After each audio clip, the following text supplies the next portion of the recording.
Okay. Madam Toastmaster, fellow Toastmasters, thank you for having me.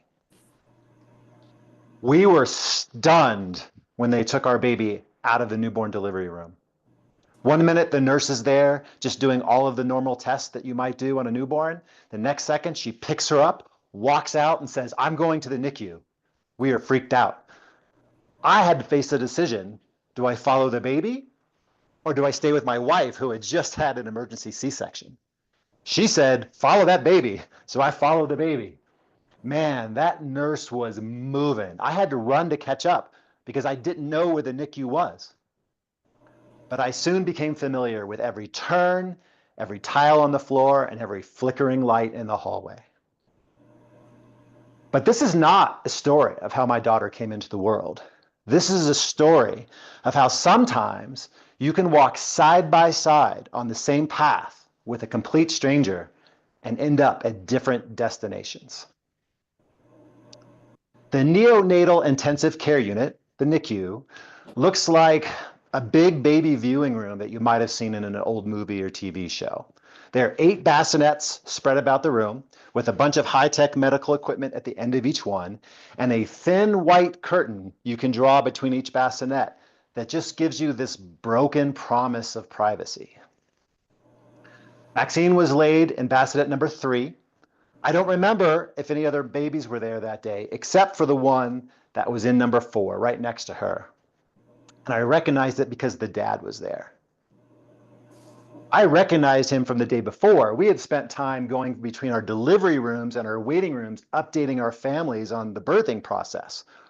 In fact, he was wearing the same t-shirt and jeans that he was wearing the day before, frankly, as was I.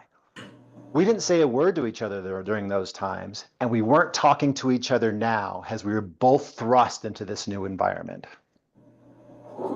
But our babies were neighbors for the next several days.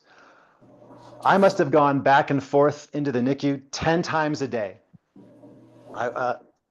Going back down to check on Maxine, going to check on my wife, shuttling family and friends who wanted to meet Maxine. It's hospital policy that each baby in the NICU can only have 2 visitors at a time. So parents of those babies spend a lot of time shuttling people back and forth. Me and the dad were no different. I can't count how many times I saw him in those times. I would be coming into the NICU and he would hold the door open for me. I would be exiting the NICU, I would hold the door open for him. He would be sitting there reading a book to his baby. I would be sitting there just letting Maxine hold my fingers. We never glanced up, never locked eyes, and never said a word during these times. One time, I came into the NICU and this curtain was drawn around them and I could see 6 shadows outlined in the curtain, a major violation of hospital policy. I started to get upset, but then I listened and I could hear that there was a priest baptizing the baby. I quickly forgot my anger and I bowed my head along with them. Over the next few days, I got to smile a little bit more. Maxine was improving. But you could see as the dad was looking worse because his baby wasn't. But we continued to shuffle our friends and family back and forth, never acknowledging each other's presence. On the 4th day, we got the good news that Maxine was going to go home. So I bounded up to the NICU to tell her. I come into the room and the dad and now the mom are there at the side of their bassinet and they are sobbing. Him quietly, she not so much. Their baby had died. I whispered as quietly so only Maxine could hear it, the good news that we had to her. The next day, I'm tasked with moving all 5 days worth of stuff from our recovery room out to the car so we could go home.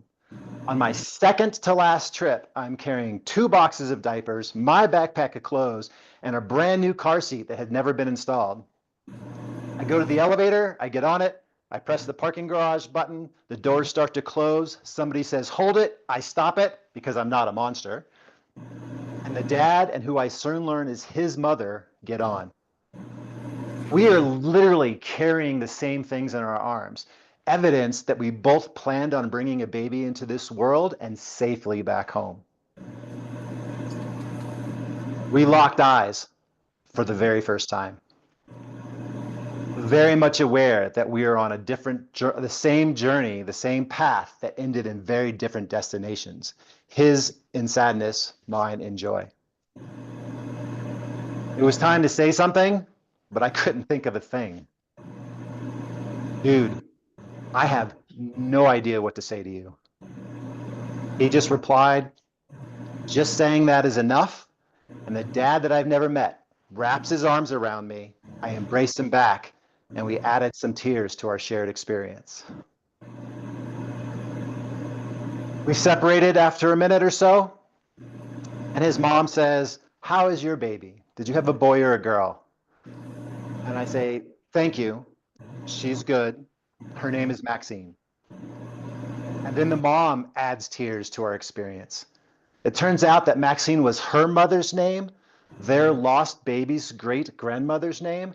And now the entire weight of the shared waiting room, the shared NICU, now the shared name, and this entire shared experience that ended in very different destinations descends on us all. I was reminded that just because you're walking the same path as somebody doesn't mean that you're actually going to end up at the same destination. And understanding this is the key to empathy and compassion and even appreciation for the journey that somebody else is on, as well as your own.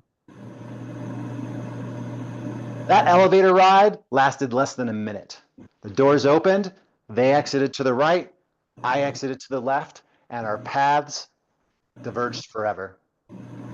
I went to the car, I threw the diapers and my backpack in the back. I struggled mightily with that car seat for a few minutes. I finally got it in properly. And I went back upstairs because I had one more load of things to carry to the car.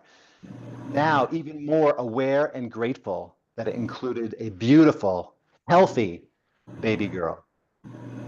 Adam Toastmaster, thank you. Thank you, Rick.